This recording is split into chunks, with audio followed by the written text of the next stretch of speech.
சரி, அதாவது methods of producing induced EMF, தூண்டப்பட்ட மின்னியக்கு விசை உருவாக்குது எப்படிலாம் உருவாக்கலாம் அப்படி பார்த்தோம். அதில் நம்ம ஃபஸ்ட்டு பாயிண்டோட எக்ஸ்ப்ளனேஷன் பார்க்க போகிறோம்.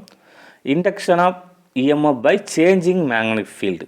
அதாவது இஎம்எஃப் வந்து எப்படி தூண்டப்பட்ட மின்னியக்கு விசை எப்படி உருவாக்கலாம் அப்படிங்கிற ஃபஸ்ட்டு பாயிண்ட் பார்க்குறோம். அப்படி எப்படி உருவாக்கலாம், அதாவது காந்தப்புலத்தை மாற்றுவதன் மூலம் உருவாக்கலாம்.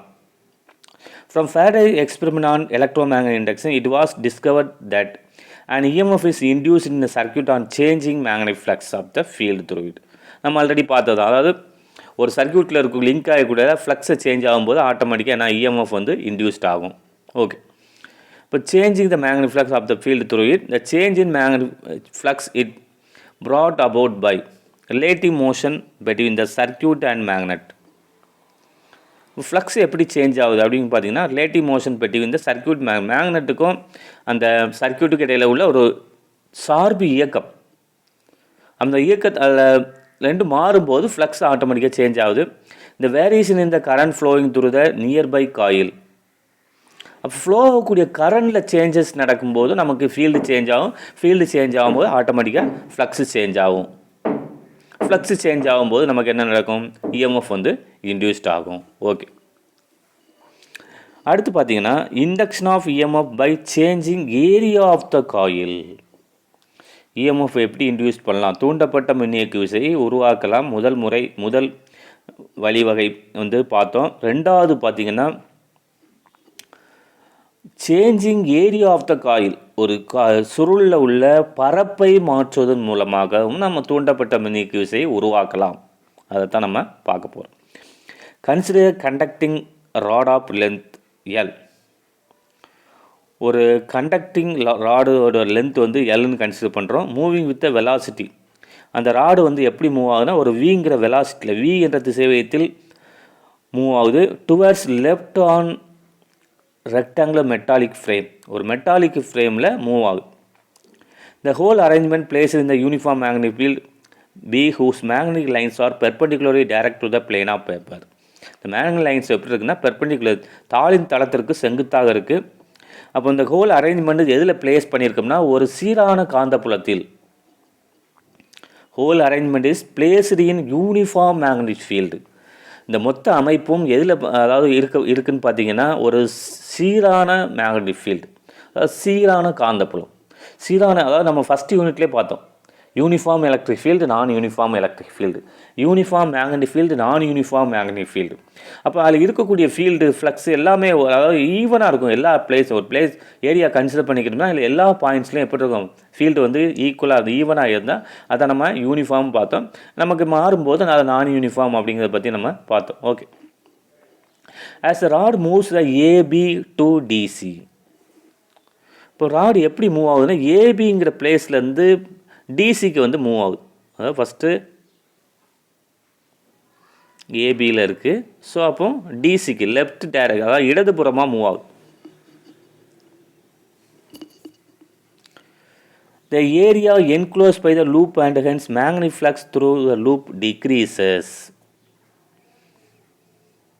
லூப்பில் இருக்க ஏரியா என்ன ஆகுது, the area enclosed by the loop and hence the magnetic flux through the loop decreases. ரெண்டுமே என்ன செய்ய, ஏரியா வந்து குறைகிறது.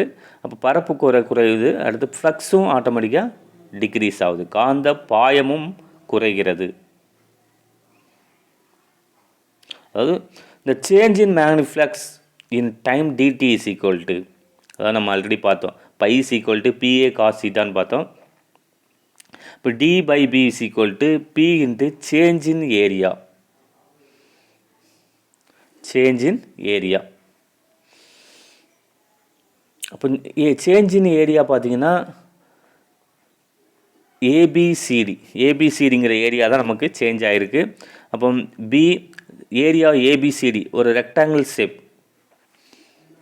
இதில் பார்த்தீங்கன்னா நமக்கு தெரியும் இது ஒரு என்ன ஷேப்பில் இருக்குதுன்னு பார்த்தீங்கன்னா ரெக்டாங்கிள்.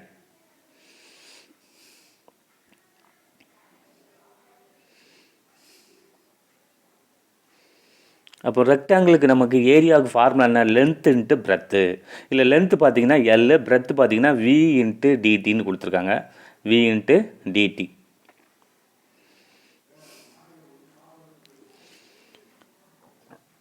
அப்போது ஏரியாவுக்கு நமக்கு ரெக்டாங்கிள் ஷேப்பில் இருக்கும். ஏரியாவுக்கு லென்த் இன்ட்டு பிரெத்து. லென்த்து வந்து எல், பிரெத்து வந்து என்ன கொடுத்துருக்காங்க விடிடி.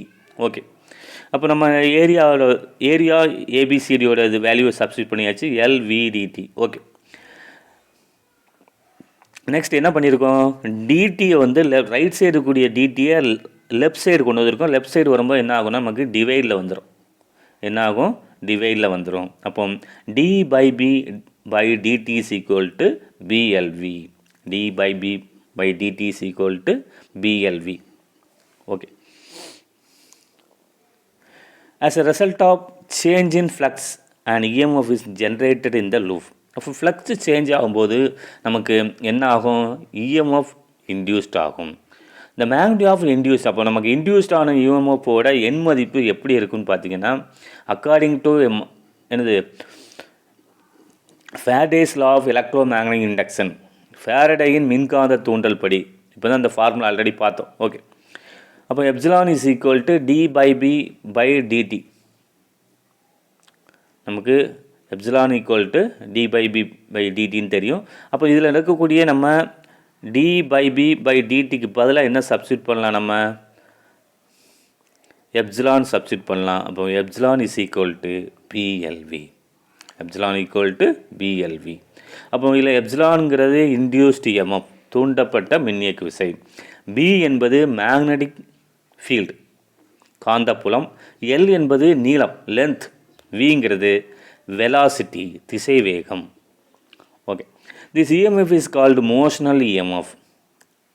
The direction of induced current found to be the clockwise from the Fleming right hand rule.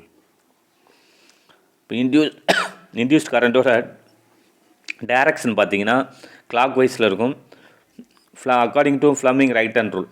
இப்போ ஃப்ளமிங் ரைட் ஹேண்ட் ரூலோட நம்ம ஒவ்வொன்றோட டைரக்ஷன் எப்படி இருக்கும் அப்படிங்கிறத பற்றி பார்த்தோம். அதோட கண்டக்டரோட டைரக்ஷன் எப்படி இருக்கும், அதே மாதிரி இன்டியூஸ்டு கரண்டோட டைரக்ஷன் எப்படி இருக்கும், மேக்னெட்டிக் ஃபீல்டோட டைரக்ஷன் எப்படி இருக்கும் அப்படிங்கிறது நம்ம ஃப்ளமிங் ரைட் ஹேண்ட் ரூலில் பார்த்தோம். அதை பேஸ் பண்ணி தான் இந்த டைரக்ஷன் இருக்கும். ஓகே, இப்போ நான் ஹோம்ஒர்க் பார்த்தீங்கன்னா ஒரு 2 mark. What are the methods of producing induced EMF, தூண்டப்பட்ட மின்னியக்கு விசையை உருவாக்கும் முறைகள். அதுக்கான ஆன்சர் நம்ம ஆல்ரெடி சொல்லியிருக்கேன்.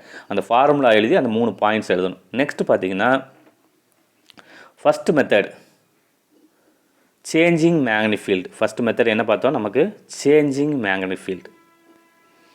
இது ஒரு 2 மார்க்கில் கேட்கலாம். Induction of EMF by the changing magnetic field, காந்தப்புலத்தை மாற்றுவதன் மூலம் எவ்வாறு மின்னியக்கு விசையை உருவாக்கலாம். அடுத்து பார்த்திங்கன்னா இது 3 மார்க்கில் கேட்கலாம், இல்லைன்னா 5 மார்க்கில் கூட கேட்கலாம். Changing the area of the coil, induction of EMF by changing area of coil, அதாவது பரப்பை மாற்றுவதன் மூலம் எவ்வாறு தூண்டப்பட்ட மின்னியக்கு விசையை உருவாக்குவாய் அப்படின்னு கேட்கலாம். ஸோ ஹோம்ஒர்க் பார்த்திங்கன்னா ஒரு 3 கொஸ்டின்ஸ். Okay, thank you.